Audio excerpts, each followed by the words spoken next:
اعوذ باللہ من الشیطان الرجیم بسم اللہ الرحمن الرحیم۔ آج جمعۃ المبارک تھا، رمضان کا آخری جمعہ، جس کو جمعۃ الوداع بھی کہتے ہیں۔ تقریباً جب سے یہ لاک ڈاؤن اور کرونا والا سلسلہ شروع ہوا ہے، مسجد میں جانے کا خوف ہی اتنا پھیلایا ہوا تھا ہمارے میڈیا پر، ہر جگہ پر، یہاں تک کہ حکومت نے مسجدیں بھی بند کی ہوئی تھیں۔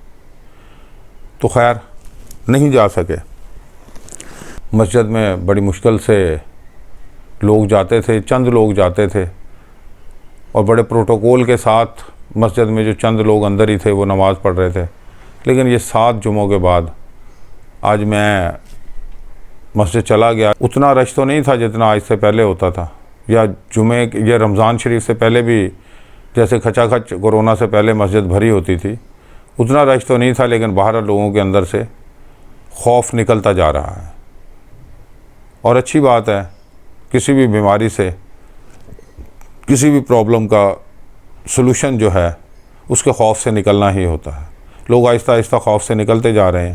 امید ہے انشاءاللہ تعالی یہ عید کے بعد بہت ساری چیزیں نارمل ہو جائیں گی۔ یہ کیا ہوا، کیسے ہوا، یہ تو ایک بڑی لمبی کہانی، اور اس کے اوپر بہت سارا مواد اب میڈیا میں بھی آ چکا ہے، ہر جگہ آ چکا ہے۔ لیکن بہرحال ہمیں ان سب چیزوں سے کیا لینا، ہمارے لیے تو یہی بہت ہے کہ دوبارہ سے ہماری وہ جگہ جہاں پر جا کر ہم اپنے گناہوں کی معافی مانگ سکتے ہیں، جہاں پر جا کر ہم توبہ کر سکتے ہیں۔ مسجد اللہ کا گھر ہے، وہاں پر جب اندر انسان چلا جاتا ہے، مسجد میں جب انسان چلا جاتا ہے تو اس کے جذبات کچھ مختلف ہو جاتے ہیں۔ میری دعا ہے، بلکہ ہم سب کی دعا ہے، پورے پاکستانیوں کی دعا ہے کہ اسی طرح حرم شریف کی رونقیں بھی بحال ہو جائیں، وہاں بھی لوگ اپنی اپنی دعائیں لے کر، اپنی اپنی توبہ لے کر وہاں پہنچ کر اللہ سے توبہ کر سکیں، اور وہاں کی رونقوں کو دوبارہ سے پورے مسلمانوں کے لیے بحال ہو جانا چاہیے، کیونکہ یہ مسلمانوں کا مرکز ہے۔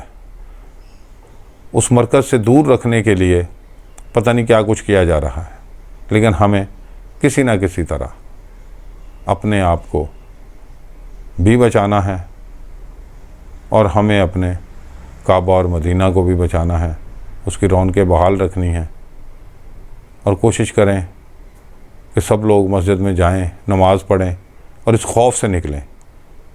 یہ خوف کسی بھی قسم کا ہو، وہ انسان کو ویسے بیمار کر دیتا ہے، اور اس کرونا کے خوف کی وجہ سے پتہ نہیں کتنے لوگ ڈپریشن کا شکار ہو گئے ہیں، کتنے لوگ پریشان ہو گئے ہیں۔ میری دعا ہے اللہ تعالیٰ ان سب پر اپنا رحم، کرم اور فضل فرمائے، اور ان سب کو ہمت اور حوصلہ دے۔ مشکل وقت قوموں پہ آتے رہتے ہیں، اس کو حوصلے سے، ہمت سے ہم نے نکالنا ہے، اور آنے والا وقت جو اس لاک ڈاؤن کی وجہ سے تھوڑا سا پریشان ہوں گے ہم، کیونکہ بزنس کا بہت لاس ہوا لوگوں کا، بہرحال اللہ تعالی ہمیں حوصلہ دے، اور ہم اس سے جلد ہی انشاءاللہ نکل جائیں گے۔